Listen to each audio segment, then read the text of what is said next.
Hey guys, today we're going to attempt to get the carburetor on my old 81 Dodge Ram running. It's a EDELBROCK 600 CFM.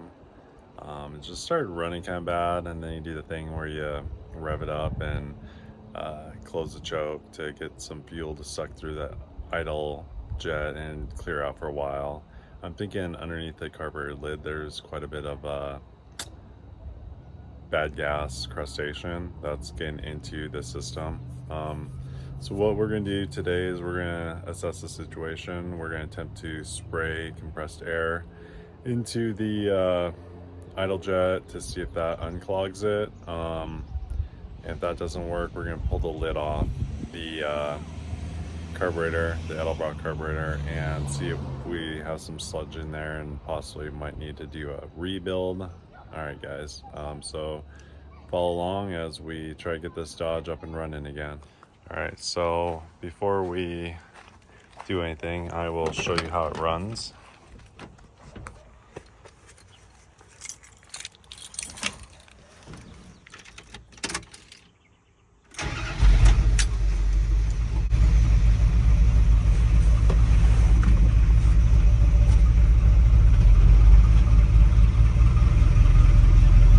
So it sounds like a 4-cylinder Model A or something like that until you get up over the idle circuit.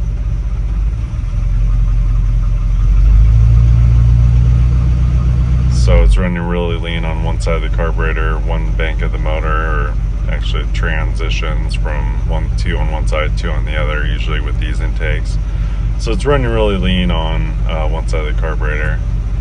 And yeah, so we're gonna see if we can, once it gets up to a certain point,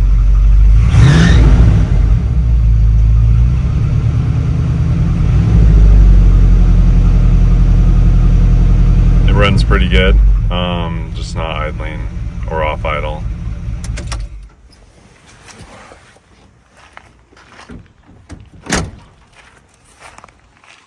All right, so we're gonna start with pulling the carburetor off, or the actual air cleaner off the carburetor.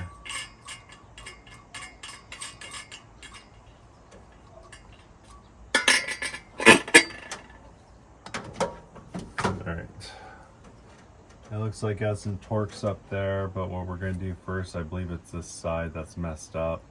So we're going to pull these idle mixture jets off, out, and then I'm going to run some compressed air, attempt to spray it in there and dislodge whatever crud is not allowing the fuel to go through the mixture jet.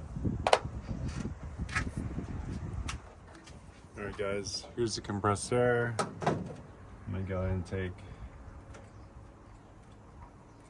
these idle jets out, adjustable idle jets, and this EDELBROCK 600 CFM carburetor looks like that. Now I'm just going to spray some air in here. I'm going to go lightly because this should go into the through the idle circuit. There's also an air bleed, so the feed, air bleed, and down into where the butterfly is, that helps you idle.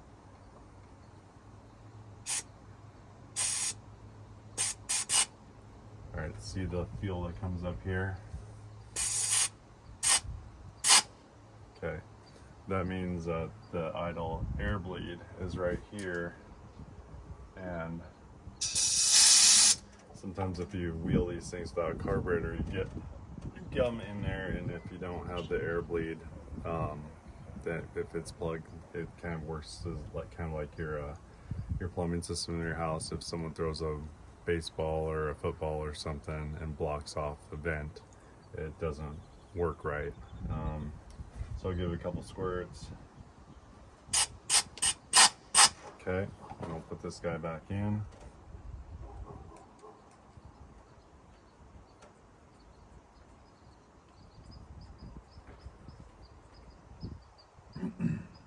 Now bring it out half, So a turn and a half is a good baseline for getting it running, and then you could tune it in after that.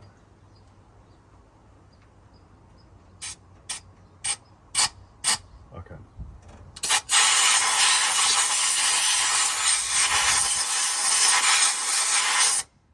Alrighty. I'll put this guy back in as well.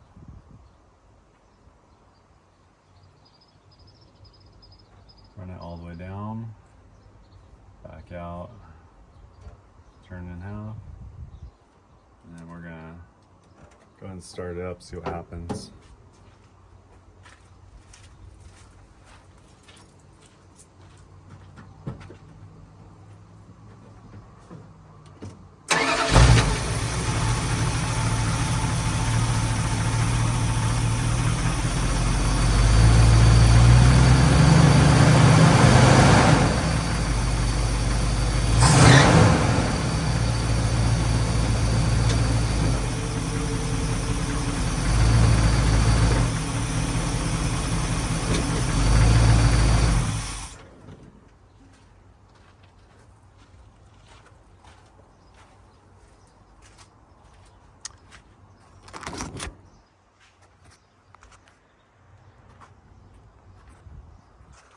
Awesome, so that seemed to do the trick. It runs smooth now. I'll just drive it around. If it acts up again, then I know what to do. And if it keeps acting up, more than likely I'll pull this lid off, this carburetor, and take the lid off and then see if there's nasty fuel crustated on the bottom. Because this thing's sat for about 5 years and just not really ran consistently. So I think right now I'm just gonna leave it alone. I've got other things I can do with my time than spend another half hour on it or rebuild the carburetor. But there you have it. That's a good way to get these things idling again, squirting compressed air into the idle I guess metering circuit, and idle just pulling the idle screw out, and idle air mixture screw out, and then blowing compressed air into it. That cleans out the air bleed, it cleans out the idle circuit, and it cleans out the fuel port that goes into underneath the butterflies, around the butterflies on the carburetor. Alright guys, there's a little carburetor 101 for the day. Thanks for watching, and I'll see you guys next time. Thank you.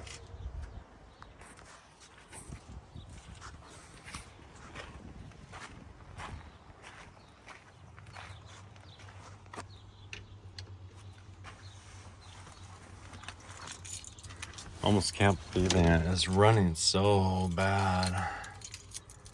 It's even surging. And now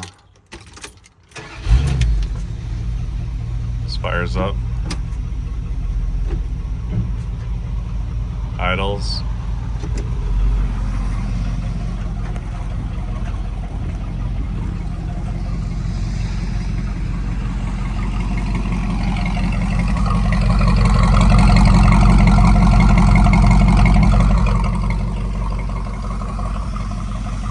Then sometimes if you sniff the exhaust, I'll give you a good idea of how rich or lean it's running. It smells, a little stinky, but it's an old truck that doesn't run typically on 8 cylinders. So I'm just going to leave it alone for now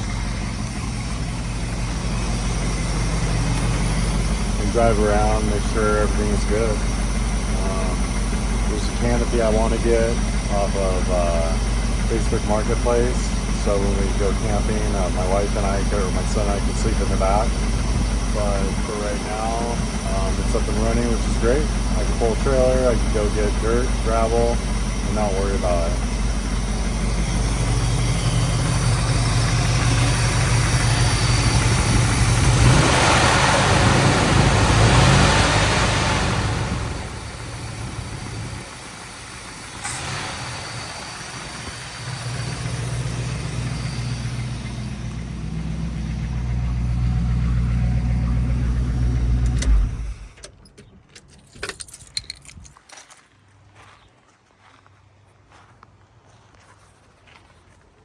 Thanks for watching, guys, and we'll see you guys next time.